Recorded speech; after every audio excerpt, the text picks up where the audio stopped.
It's interesting how even players down inside of the Misty Lake, that is not the spot to be in. Because this zone is going to start coming and pulling north. These people not paying attention to the height ramp and a god ramp from Scully and Savid. They spread it wide to engage. And very importantly, the first couple of beams occupy them. And a perfect height take from Savid and Scully, but given, actually, it's coming back over the mountain, so this elevation not too dangerous for them either. In this game, still 24 people in this lobby. It's possible. They're kind of split on exactly where they're focusing. Scully focusing on the back, Savid focusing on the front. We have one impact coming in from Scully. That's going to be a nice frag. Grappler, though, in play. He gets a little bit worried looking all the way backwards. That person has floppers is going to be troublesome, but he might have gone taken out to the storm. Going to be a chill high ground wave. Going to be looking for beams. There's two people right in front. Scully hitting shot after shot. 3 Aug burst sprays is all it takes for the competition to get drilled out of the sky. He's looking to try to end this game, look for any possibility at another opening. And the reconnect, so important. They're back onto Old High. They just keep accruing elims left and right from the zone. Any tags that Scully is getting is connecting with the zone as well.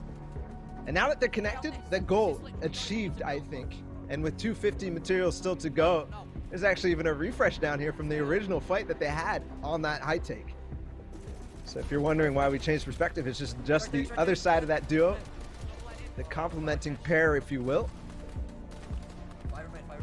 And so many old builds to actually shoot down into. Savid's going to continue his aggression while Scully holds high and maintains, and it's good. They fall into the box. No traps available for this player to play from. And now 2 players left for them to find. It's going to be a natural team fight. Hopefully they have the right tactics. Going to be natural as well. The only thing that's going to be troublesome right here is that there's an RPG in play. A hidden grappler. Patience from the enemy team is what's going to win them the game. But Savid is going to hold even stronger with the big shots from back and forth. It's going to be a big brawl down on low. Scully going to take the brunt of the force while Savid heals. But with that smart strategy, he gets that win. No sweat needed whatsoever. To each other as well, as this synergistic duo finally starts working very well together on the same platform as well. Mats becoming a little bit more scarce means you have to get a little bit more creative with the fights and the angles you take. It's now going to be that RPG coming forward. It was just one rocket. That's why we were waiting for so long. A lot of mat control kind of gained there. The height retake stopped. Unfortunately, it's not going to be possible to get much of an impact off that RPG. We're going to see a launch pad coming in, the whiff of spray, but the final 3 bullets connect. As Kinstar gets a big frag off, then 4ZR follows up, top down. The game about to be big ending. There's going to be big sprays coming top down in the semifinals. It's about game 2 or 3, so important for momentum. No RPGs left. It has to be a natural combination of angles working both together from height and from a different angle, but there's an RPG low ground. 4ZR, he drops, finally finds his way back up. Only 5 mats left on Kinstar. They lose height and might not be able to take it and don't have a way. No, 4ZR actually, the grappler. You have to remember, it gets enough of a distraction for Kinstar from the bottom to find a way from the depths, menacingly at anyone that just peeks over with their heads or bodies. I don't know if there is a team more dominant right now in their high ground takes, especially in these semis and open stages. It's just clinical each time. I guess it's easy when you have that grappler, but I think we've finally seen the formula in duos for the grappler. One player with it, the other player playing back. Quick launch for this player, and I think he gets away. On the right side of your screen, you see the update on the standings. We'll touch on that in a second as this endgame comes to a close. But critically, 4ZR and Kinstar are at 24 points right now at 30th place, so quite a ways above the 50th threshold. But if they connect with another win here, they could already be clinching, possibly, if they continue this type of consistency, a placement in the finals tomorrow. And the fact that they have this grappler classic every single game, they take away the only weakness of height, or one of the biggest ones, which is another team having the grappler. So having this much of an advantage over the entire lobby, I just think is entirely unfair. It's almost too easy watching him. Kinstar, oh my god. The follow-up not kind of, connecting as hard as you would want it to, but that beginning, the first instance of that AR spray, just so good. He's just finding people left and right. His eyes, a heartbeat sensor of their own. Gets the final finish off as well to top off his HP pool. Now these guys drop down, split ARs in the best place as well. The match running low. This is where they need to start to end this entire game. 2 players left to find. They're trying to find exactly where they are. Another headshot. Kinstar does not stop. It's just hip fire. And he's finding these. A refresh in terms of materials is going to be able to close out this final 2v1. Important for ZR. Stays up with the grappler and then a big pump shotgun for Kinstar to close that one out. Nothing really for that player to do because it was such close. This is going to be a win. Nice. Mongol, the classic box fighter. Benji on the bottom side of this. He did get the knock in the meantime. And they're moving forward. They did win a game. A clean fight. Get the Mythic Scar. Get the grappler. Get an RPG. A big upgrade on their loadout. There's the leaderboard. Mongrel and Benji actually push up into 2nd place. Hey, straight. So pretty interesting from that game. That must have came in. I'm betting that also means that they didn't actually push towards the win based on timing. We're so good. Break out here. I have mats. I have loads of mats. I'm playing solo. Just play solo. Play solo together. That's gonna be an uphill zone. A lot of power weapons available, but no room to actually use them. Oh no, I'm dead, man. Actually going for 90s inside to try to get around. The only issue with this is first, your duel can't catch up. Second of all, you're never sure what's actually in front of you. Bright actually takes the lighter road. Gets all the way in, almost there. Yep, gets the final replace. Finally caught in zone though. Needs to go for another one. Wins another fight. Back to back. Bright with the 2 kills. Gonna try to get into zone again. Just gonna have 50 HP to work with. Has a little bit of height though. Not gonna be ultimate. Has an RPG to work with as well. The minigun though might just stop his dreams before they get to start up. It's a solo game. You win the solo game because you're better. 100 mats. Nice.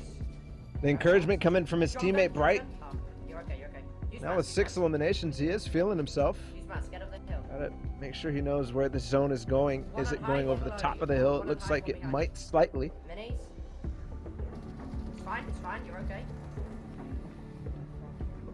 He slides all the way down the hill, but might actually work in his favor. There's floppers. No, he ran back, but it's not going to cost him too much. RPG up on height. This is going to knock him out, but he's going to be able to connect to the mountain and catch himself. No mats. The drum gun isn't going to be enough. It sprays so well, but no RPG reloaded. He does drop down further, so the knockdown now and the follow-up does reconnect as this drum gun reloaded. This is what he needs. A good attempt, though, and pushes him closer. And then capitalizing off of it, another RP coming through. Gonna need at least just 1 more to make sure this height gets knocked out. Maybe 2, actually, as there is a brick wall. No. Height's coming down. The big knockdown. Is there going to be one? Yes, it's Zephyr that goes down to launchpad to save his teammate. Come, we can play high. He gets fully eliminated. Can you get up? 2.5k damage with Storm Surge, and now the fight actually starts to break out. The height fight to claim it. Wolfie's a little bit of scuffage on the builds all the way up. RPGs from the height on priority as well. There's a huge development on mid-ground that these guys can follow, but they have to keep opposite height in check. They are now RPGing back. Karma strikes Wolfies and Lecce. But they're going in parallel right here. Both of them going to have to go into the same direction. I just lost my feed shot. No, it's back. And they did get knocked down, and Wolfie's actually struggling a little bit, but they do get a knock. I'm not sure where that came from. Are they still fighting for height? They've got it, and they've maintained it. That parallel connection, that parallel collision, it's going to work out in their favor. They're still holding on, but no HP for Wolfies. Wolfie's on a collision course with his HP bar with fall damage. They're going to be taking out opposite height, so that's an entire double RPG out of the game. They might have the only rockets available. Might have height with a minigun as well. There is a Tommy available on Lecce if they did drop agency once again. With 29 people left alive, with the server being this quiet on retakes, I think the lobby is just waiting for height to run out of mats. Wolfies, Lecce finally counter each other that they're very low. This is where trouble could spill over. A heavy side RPG is possible. There we go. Here comes the big shot. There's an RPG, no connection. They do have a little bit of pressure down, but launch pads are now in the air. Landings are coming through all around them. Server barely just dwindling. More RPGs being seen. The big pots are there, but there's no white heals on either team. That's a double frag coming in, but Wolfies, the timing might just be too crucial. He has no more time to spend in zone unless he gets an elimination. It always makes me so nervous when there's so many teams directly below them, and with so many people, it's ridiculous the amount of times that they're just holding on height, but the time threshold is lasting. But The danger is behind them. The zone now bouncing back. The RPGs coming from the front side. Flopper plays are also going to start connecting. It's RPGs on every single team, but they still hold on. Now going down. Another pickup onto Robams, Wolfies, and Lecce's starting to pop off big. And now they have all the tools, the mats they didn't have before. Finally, just a little leg in the race to kind of finish it off. White tags there too. The potential's here, but we know there's another RPG near that northwest side. That's what Wolfies wants to focus. He's on 10 more rockets. He got a full refresh. And now it's going to rain. Rocket after rocket. Elim after Elim. Cammy goes down. The full Elim comes through. Gletchy gets another shot off through the rocket barrage. Wolfie picks up another hit once again onto shield. No one's healthy in this lobby. No one's eating. All the food is on their plate. Another one. Lecce ahead of the zone, looking for beams of the Tommy. Wolfies is not running out of rockets. He's throwing them down time and time after again. The whole bottom side of the lobby just ravaged for mats. They're going to have to fight each other and try to survive for placement. Wolfies and Lecce are big chilling and still have a chance to come back. The points 20 this game. 12 eliminations. They look to end it. 5 people still alive for the 9th zone. Lecce going with a double edit down. Has the Tommy to spray. Wolfies tries to block off things on the front side of zone. Drops all the way. The double spray comes in with Lecce, confirming the individual 1v1s. These guys are insane. Fucking go, baby.